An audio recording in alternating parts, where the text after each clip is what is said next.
Hi, I'm Ricky. I'm Ben. We're making some more food. I'm excited about this one because it's one of my favourite things to cook. I don't even remember where I've heard of it. I might have made it up. If I did, I'm a genius because it's really tasty. He's just a dreamer, he's not a genius.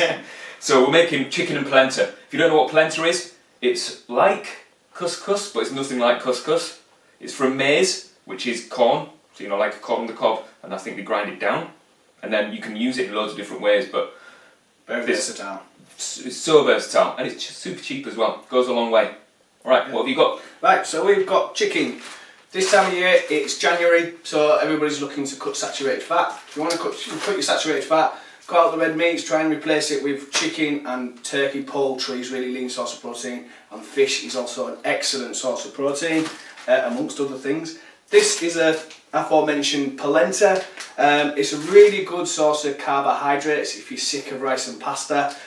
It's a complex carbohydrate, so it's got a low glycemic index, means it takes your body a little bit longer to digest it.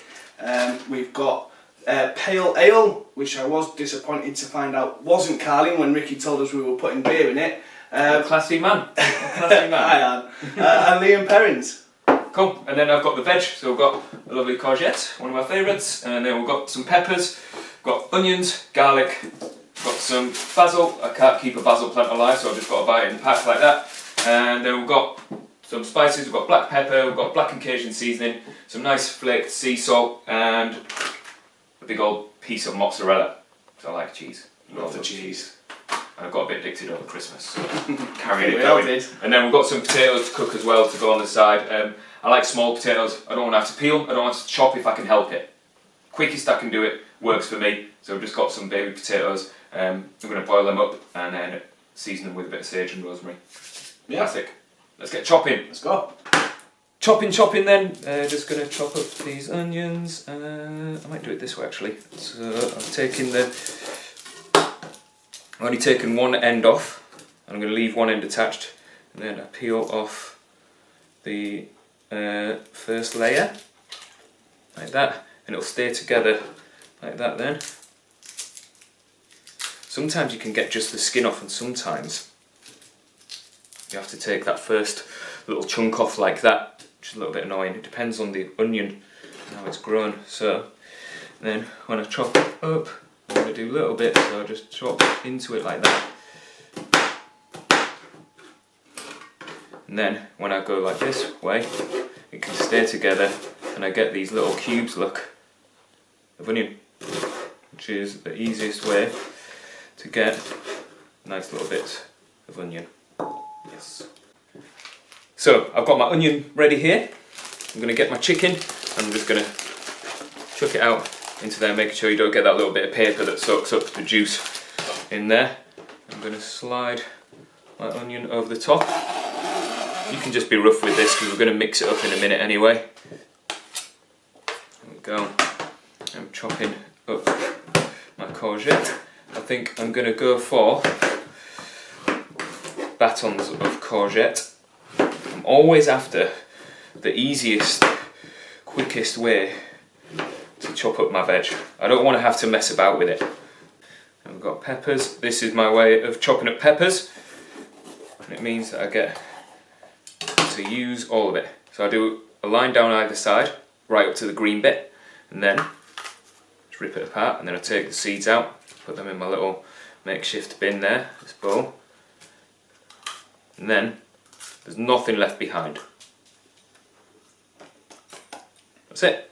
Literally taking that green bit out, taking out the white bits and the seeds, easy, and then I can just chop it up. 4 cloves of garlic. Garlic, there's a bit of a knack to chopping up garlic and getting it out of its skin as well. So if you just get rid of all the bits that come away easily, then if you top and tail it, take off any skin that comes with it, and then just put it underneath your knife, being careful not to get your fingers under the knife or anything, chop your hand off. Just give it a push until it pops, and then hopefully that skin should just pop off without sticking to the actual garlic. And then you can apply the same thing that we did for the onion if you like, and do lines along like that, and then when you chop that, you should could get little bits of garlic so nobody gets a big mouthful of strong garlic. So I've got some fresh basil going in there. I'm just going to rip a few leaves off. I'm not even going to bother chopping, I'm just going to tear them up in there. That smells amazing. I love the smell of fresh basil. That's it. There we go. So that's all of our dry ingredients in there. We've got our chicken, we've got onions, we've got courgette, we've got peppers, we've got fresh garlic, fresh basil. I'm going to wet it a little bit using a bit of the old Worcester sauce. Fair amount of that.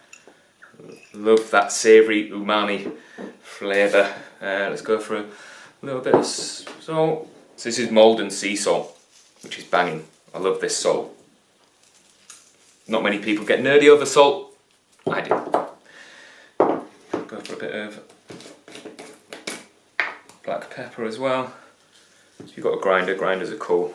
If you get that freshly ground black pepper flavour.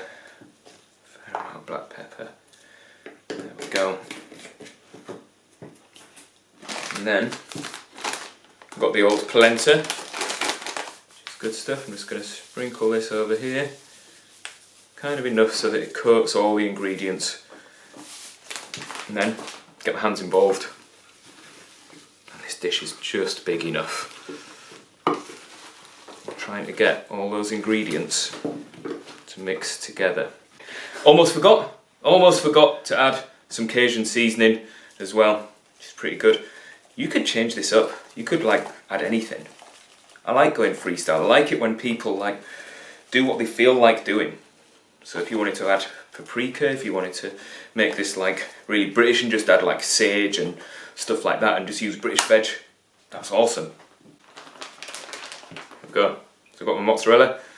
I'm just going to tear that up and mix that up in here with all that black pepper, Cajun seasoning, Maldon sea salt.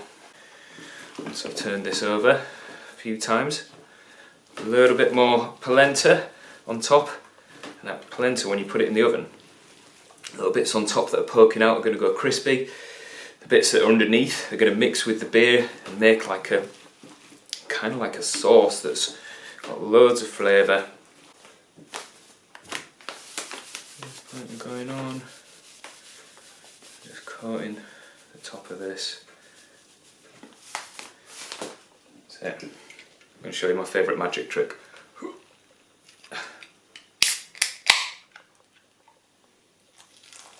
That's the second can of beer.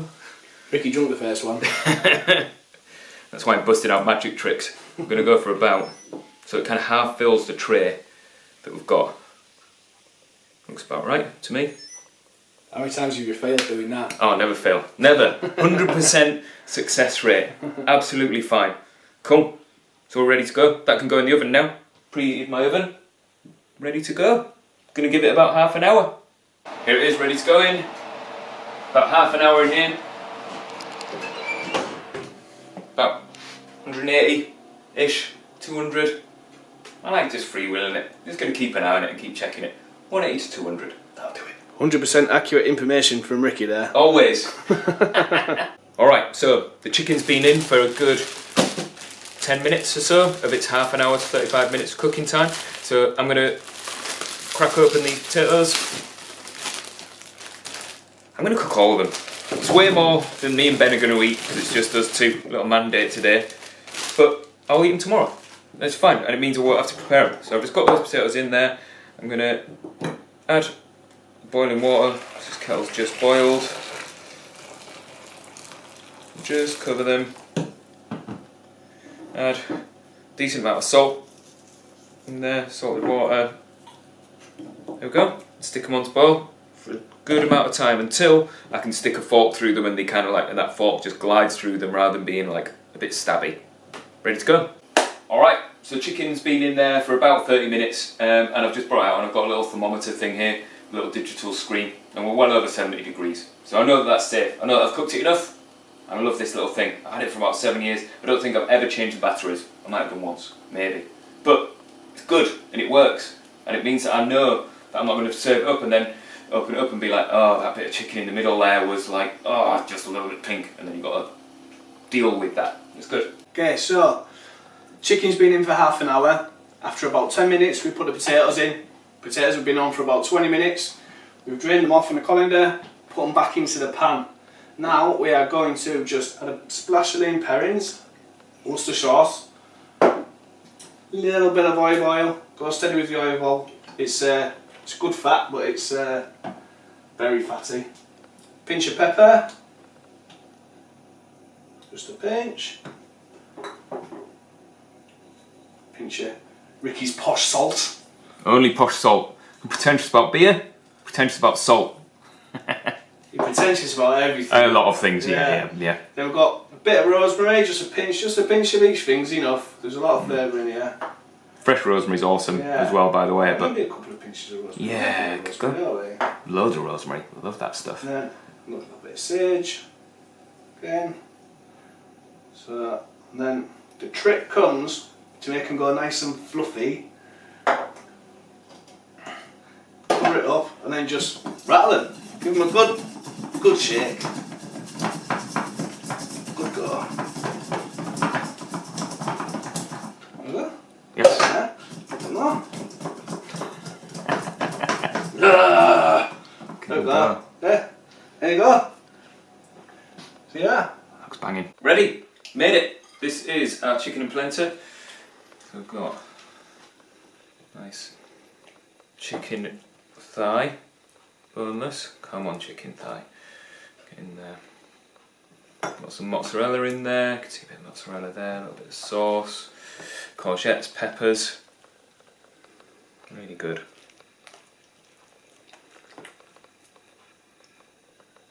There we go.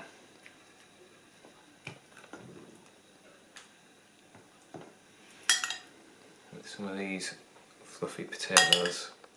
Look at that.